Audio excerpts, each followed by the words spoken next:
Tout d'abord, par rapport à vos remarques, je suis d'accord avec vous. Hein. Moi, je pense, si vous voulez, que tout ce qui enlève des parts de marché à la grande distribution, et c'est bien pour les consommateurs, et ça rend aussi la grande distribution moins déraisonnable. Je ne pense pas qu'on puisse la rendre raisonnable, mais tout ce qui lui enlève des parts de marché sert à la rendre moins déraisonnable. Parce que si on lui enlève des parts de marché, il va faire encore moins cher. C'est pas si simple que ça. C'est pas si simple que ça.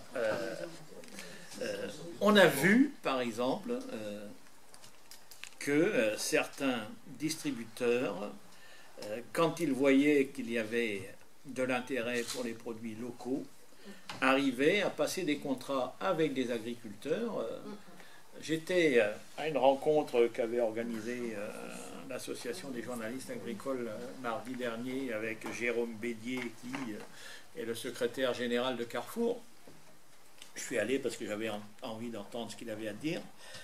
Et il nous disait par exemple que Carrefour avait un contrat avec 150 volaillers en Auvergne pour avoir des poulets label rouge sans antibiotiques.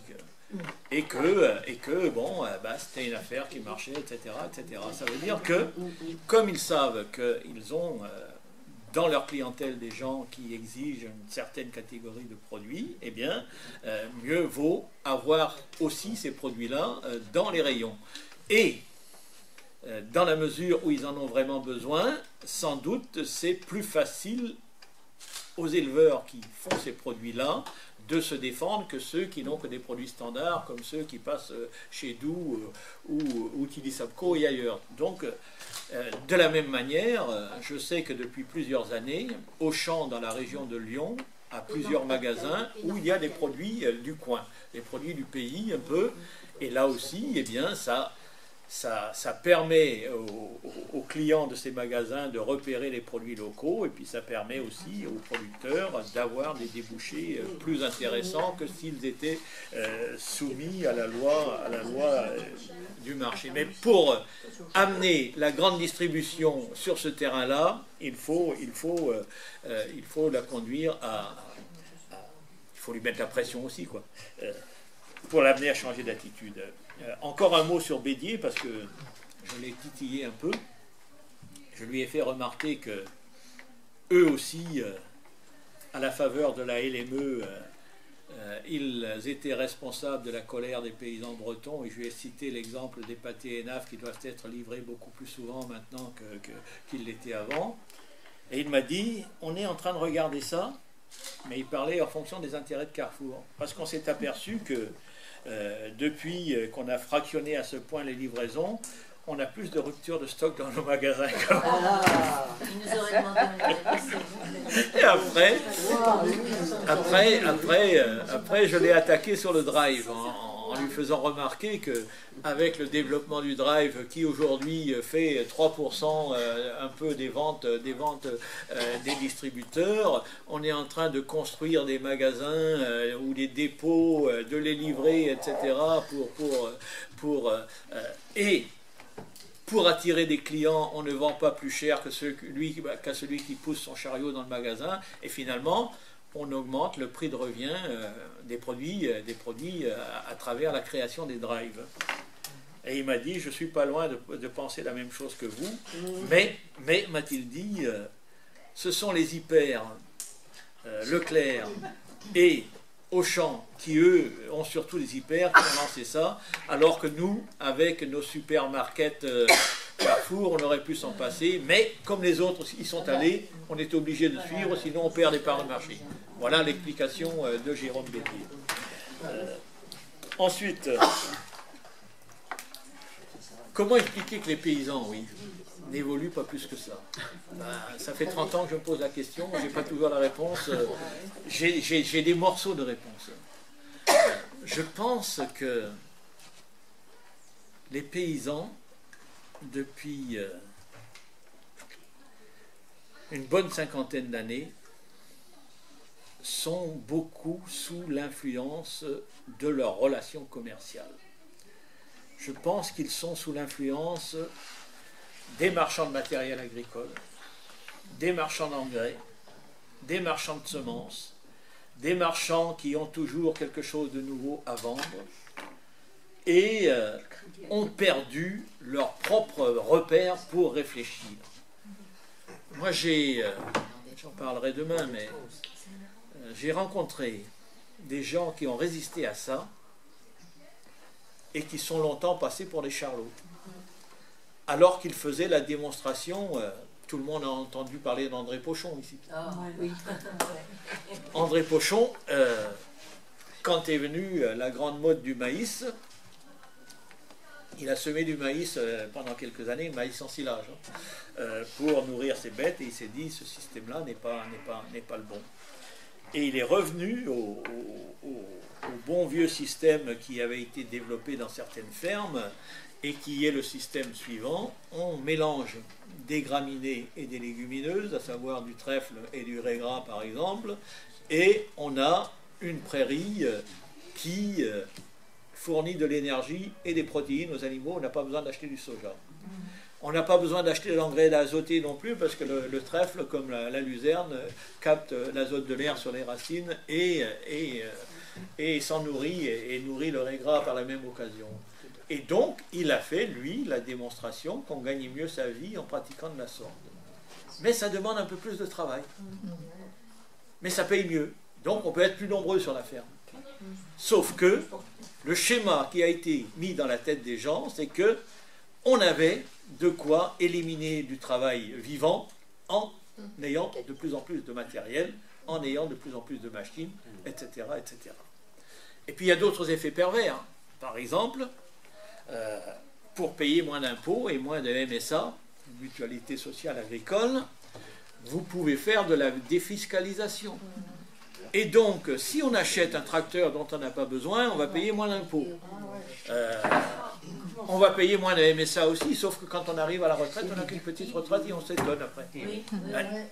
Et donc, il y a toutes ces choses-là qui font que les paysans sont sous influence, effectivement. Silence de la TVA.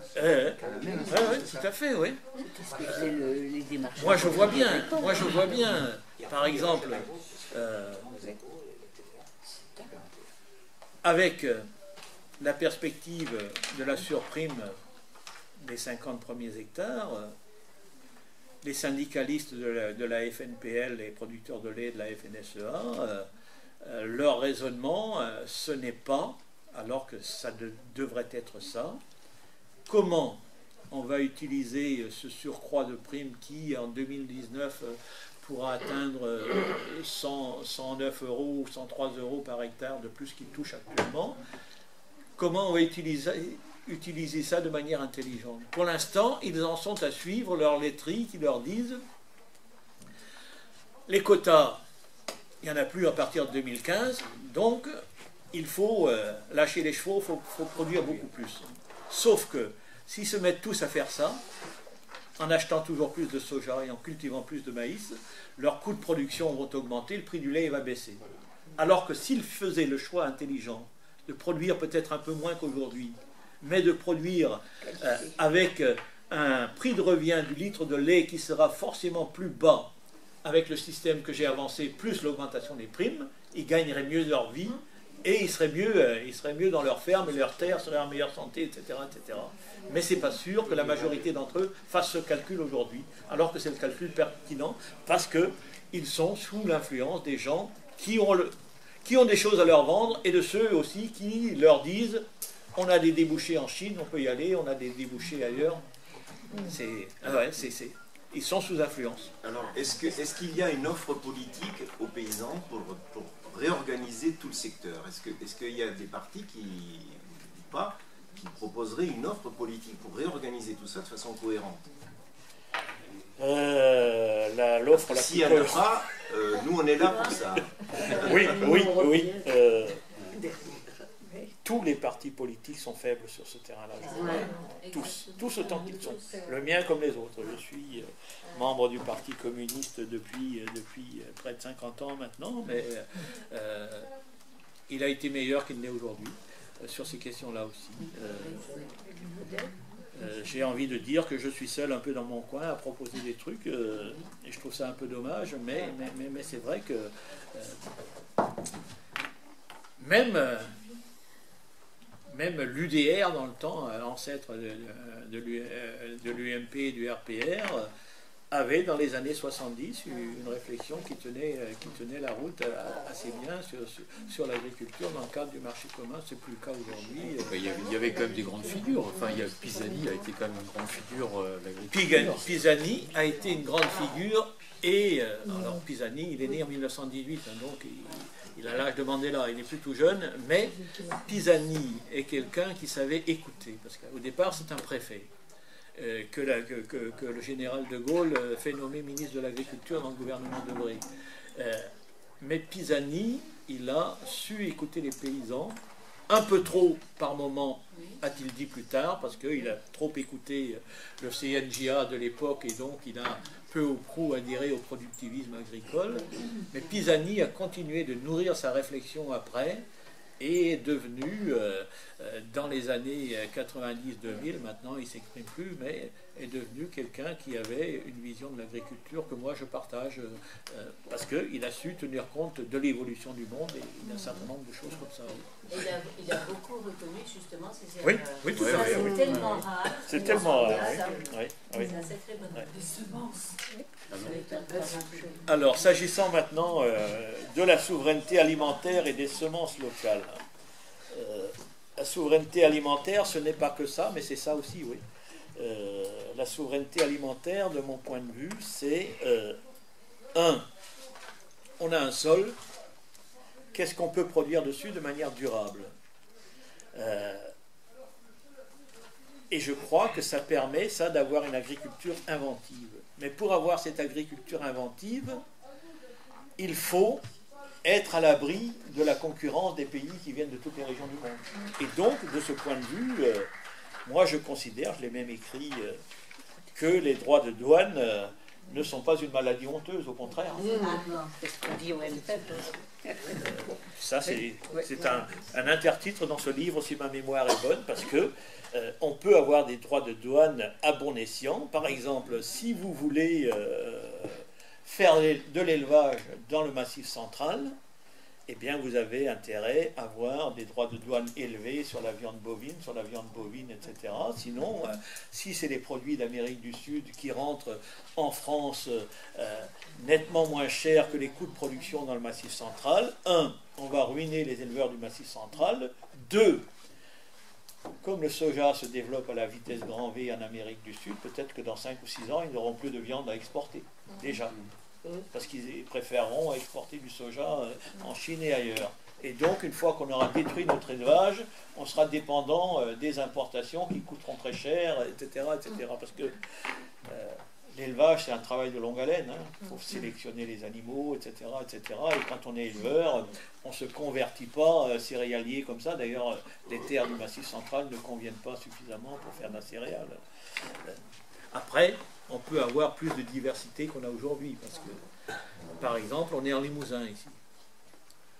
On est en Limousin et figurez-vous que c'est la région de France qui est la plus dépendante et des autres régions et du reste du monde pour sa nourriture, sauf pour 2 ou 3 produits. On a beaucoup de viande bovine, on a pas mal de viande ovine et on a des pommes. À part ça, on produit presque rien dans le Limousin. On s'est tellement spécialisé dans l'élevage bovin qu'on ne produit presque rien d'autre. C'est quand même une aberration. La production laitière, il n'y en a presque pas. La volaille, je ne sais pas s'il y en a beaucoup, je ne crois pas qu'il y en ait beaucoup, etc.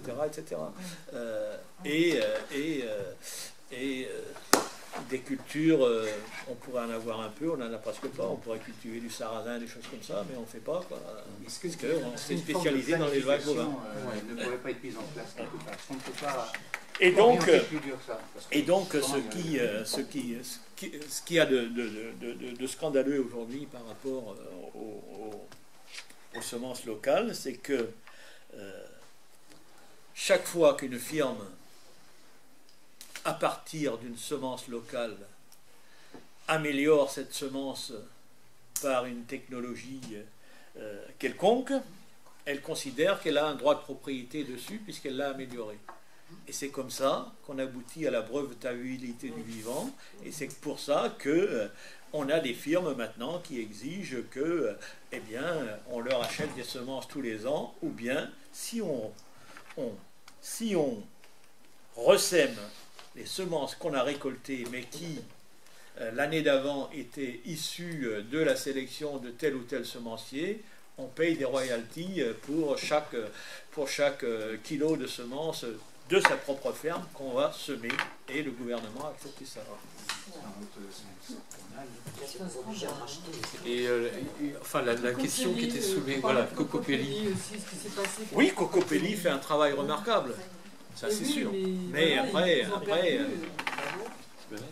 ils ont perdu leur procès. oui, ils ont perdu, oui, mais c'est en rapport avec le fait que les pouvoirs publics ont décidé que les autres avaient le droit de breveter le vivant et de toucher des royalties, oui. Et même quand on a entre particuliers, quand on a un petit potager, on n'a même pas le droit d'échanger les semences entre voisins. Ça, Dans la loi.